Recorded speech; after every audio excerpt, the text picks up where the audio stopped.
Hi everyone, ever wondered what it's like up there in the vast, silent expanse of space? Well, let's take a virtual journey today to one of humanity's most fascinating achievements, the International Space Station, or ISS. The ISS isn't just a space station, it's a symbol of international unity and scientific progress. Imagine this, multiple nations, sometimes with conflicting interests on Earth, all come together to create and maintain this marvel of engineering. It's like constructing a massive Lego set, but in space, with parts coming from the United States, Russia, Europe, Japan, and Canada. Now, what happens aboard the ISS? It's not all about floating around and having fun with zero gravity, though that is a part of it. The ISS is a buzzing hub of scientific activity.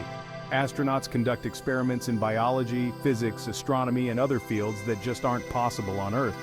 For instance, did you know that proteins grow as larger and purer crystals in space? This can help us design better drugs back here on our home planet. But it's not just about the science. Life on the ISS teaches us about living and working together in harmony. National boundaries fade away when you're orbiting Earth every 90 minutes. You share meals, tasks, responsibilities, and most importantly, the little joys and challenges of living in space with people from around the world. And all of this is happening about 408 kilometers above your head, traveling at a speed that could cover the distance from New York to London in about 15 minutes. So next time you look up at the night sky, remember there's a group of people up there pushing the boundaries of what's possible together. Thanks for joining me today.